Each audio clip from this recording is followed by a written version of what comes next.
जरा याद करो कुर्बानी। आज विनय नरवाल की श्रद्धांजलि में जो लोग एक महाकुंभ की तरह उमड़े हैं, ये एक बहुत बड़ा संदेश है कि शहीद जो हैं वो राष्ट्र की धरोहर होते हैं। विनय नरवाल अब इस देश का बेटा है और उसके माँ बाप राजेश जी, आशा जी, वो देश की माँ हैं, देश के पिता हैं।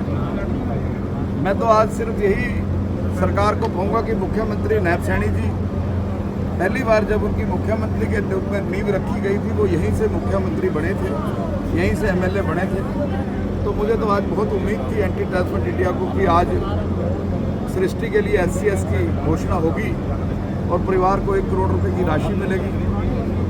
लेकिन कोई बात नहीं, मुख्यमंत्री जी से हम एक बार फिर उनको ज्ञापन भी देंगे।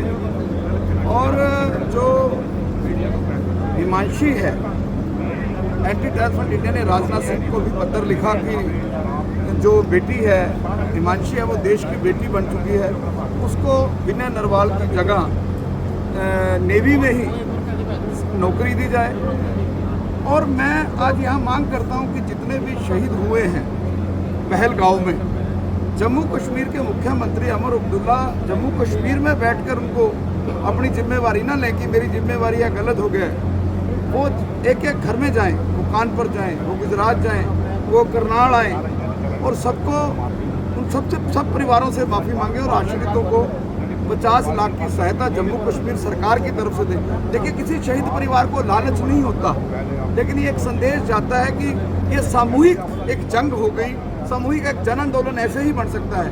और वहीं मैं पहलगांव के अंदर जो एक टेरर का माहौल फैलाया जा रहा है, पहलगांव के अंदर एक टेरर का माहौल क्रिएट ना किया जाए और वहाँ जो है फ्री हैंड जो है सेना को फ्री हैंड देके वहाँ लोग जाएं, क्योंकि नरेंद्र मोदी जी के नेतृत्व में एक सपना पूरा हुआ था, कश्मीर से कन्याकुमारी तक भारत एक बना था। लेकिन जिस तरह पहलगांव में मौत का तांडव किया, जलियांवाला कांड किया, तो मैं कहूँगा कि वहाँ पे जो है लोग जाएं और शुरुआत करें जाके। और मैं हर देश के हर उस पर्यटन स्थल पर, चाहे वो उत्तराखंड में है, चाहे वो हिमाचल में है, चाहे वो जम्मू कश्मीर में है, वहाँ सरकारी पुलिस चौकियाँ तैनात की जाएँ, सेना के हवाले करते जाएँ। और जम्मू कश्मीर में ये जो आज 12 दिन बीत गए हैं, 22 तारीख को, मैं मोदी जी के खिलाफ नहीं बोलूँगा, लेकिन ये जरूर कहूँगा ये तूफान आने से पहले की खामोशी है। पाकिस्तान के साथ अब की बार कुछ ऐसा होगा जो शायद 65 और 71 में नहीं हुआ होगा, ऐसा अंजाम पाकिस्तान का होगा। और शायद जो कुछ अमेरिका ने किया था लादेन के साथ, वैसा ही पाकिस्तान के साथ जल्द होगा। आप जब सुबह उठोगे तो आपको पता होगा कि पाकिस्तान के साथ एक ऐसा कुछ हो गया कि पहलगांव को तो के शहीदों को तो श्रद्धांजलि होगी, देश के 140 करोड़ लोग भी गर्व महसूस करेंगे।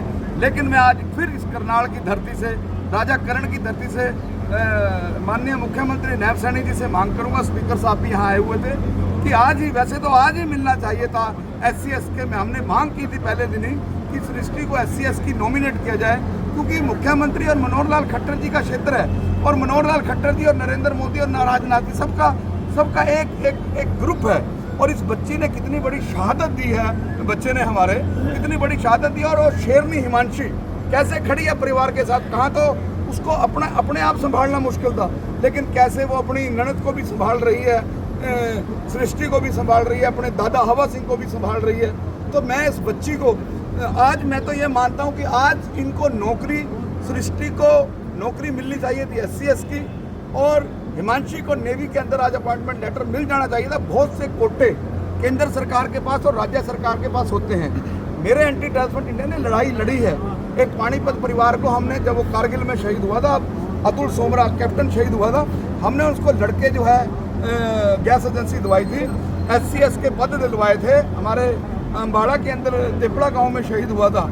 तो मैं सरकार की निंदा नहीं करूंगा, क्योंकि ये मौका निंदा करने का नहीं है, तो मौका जो है एक जन आंदोलन खड़ा करने का है। आज अगर यहाँ सृष्टि को और हिमांशी को नेवी का और SC/ST का चिट्ठी दी जाती तो पूरे देश में एक मैसेज जाता और हर परिवार का बच्चा सेना के अंदर भर्ती होता, हर परिवार का बच्चा जो है आतंकवादियों से लोहा लेता। पाकिस्तान तो ये कह रहा है कि हमारे जो परमाणु हथियार है वो चौक पर सजाने के लिए नहीं है, वो इंडिया के लिए है। तो फिर उसमें कहने की जरूरत क्या है? जब चलेंगे तू चला लिए, जब हम तुझे ये थोड़ी कह रहे तू चूड़ियां पाके बैठा है, जब तेरे पे होंगे तू चला लियो। और हमने तो अभी तुझे कुछ कहा ही नहीं। जी वो इंदिरा गांधी कहते इंदिरा गांधी बहुत कुछ हो जाता, इस पर आप क्या? जब इंदिरा जी थे, इंदिरा जी ने अपने समय में बहुत कुछ किया, और नरेंद्र मोदी जी हैं, नरेंद्र मोदी जी से भी आप इंदिरा गांधी जैसी ही उम्मीद करें। वो शेर का बच्चा है। अब की बार रणनीति भारतीय सेना को सौंपी गई है। सर्जिकल स्ट्राइक जैसा नहीं, सर्जिकल स्ट्राइक तो बहुत छोटी चीज थी। हमें उम्मीद है, जो मैं 30 साल से आतंकवाद के खिलाफ लड़ रहा हूँ, कि मोदी अब की बार ऐसा करेंगे कि पाकिस्तान की रूहें कांप जाएंगी। पाकिस्तान के लोग कहेंगे कि हमने पाकिस्तान में पैदा होके या भारत से पाकिस्तान को अलग करके बहुत गलत काम 1947 में किया। जी एक ये खाली राकेश टिकैत जी बहुत अच्छी बात कर रहे हैं। ये खाली जम्मू कश्मीर में नहीं होना चाहिए। हर देश के नागरिक को ट्रेनिंग देनी चाहिए। हर देश के नागरिक को ट्रेनिंग देनी चाहिए। उनके पास वेपन होना चाहिए, और वेपन भी ऑल इंडिया का होना चाहिए। अगर उस दिन किसी एक आधे पे वेपन होता तो उस दिन मंजर कुछ और होता। वो ढेर होते आतंकवादी। और बच्चों को, जो हमारे सनातनी बच्चों को, जो 100 करोड़ सनातनी है, मैं इनसे कहूँगा, अपील करूँगा, ये अपने बच्चों को ना ये कह के 8-8 साल के 6-6 साल के बच्चों को कि बाबा आ जाएगा सो जा, डरा के सुला देते हैं। नहीं, अब एक नई ऊर्जा पैदा करनी होगी देश के प्रति। जैसी ऊर्जा मैं हिमांशी में देख रहा हूँ, जैसी ऊर्जा मैं उसके बाबा में देख रहा हूँ, और जैसी ऊर्जा मैंने उसने जो हमारे बच्चे ने, विनय नरवाल ने, हरियाणा के बच्चे ने, जो उनसे लोहा लेने की कोशिश करी, लेकिन बंदूक के आगे बेबस हुआ। जितना उसका हौसला था, उसने वो हौसला दिखाया। शांडिल जी, आज जिस प्रकार से श्रद्धांजलि सभा थी, ऐसा तो नहीं है कि श्रद्धांजलि सभा के साथ बाद परिवार के साथ कोई कनेक्टिविटी लोगों की कम हो जाएगी? लोगों को संदेश देना चाहिए। देखिए, ये बहुत आपका आज के दिन का बहुत अच्छा सवाल है आपका। मेरे इस कंधे ने ना जाने कितने शहीदों को कंधा दिया देश के हर कोने के। लेकिन ये बात बिल्कुल ठीक है कि बाद में उनके परिवारों को, उनके परिवार अकेले पड़ जाते हैं। तो मैं, जैसे करनाल के लोग जहाँ से भी आए हुए थे, हरियाणा से, पंजाब से, चंडीगढ़ से, वो जहाँ से भी आए हुए थे, जब भी करनाल आए, और करनाल के लोग तो बहुत अवेयर हैं, बहुत अवेयर हैं। मैंने शहीदों की 13वीं अम्बाड़ा जिला में भी देखी, इतनी भीड़ मैंने नहीं देखी। मैं तो ये सोच रहा था कि आज पूरा करनाल ही जैसे उनको श्रद्धांजलि देने आया है। तो मैं करनाल के लोगों से भी अपील करूंगा कि अब ये बेटा विनय नरवाल आपका बेटा है और राष्ट्र की धरोहर है, इसके माँ बाप का हमने ध्यान रखना है। और जो मैंने मांग की है भाई, उसकी सृष्टि SCS बने और हिमांशु को उसमें नौकरी मिले नेवी में। आप एक एक पत्र जो है CM को लिखें, आप एक एक पत्र मोदी जी को लिखें, क्योंकि मोदी जी अगर अपने मन की बात करते हैं तो मोदी जी लोगों के मन की भी सुनते हैं।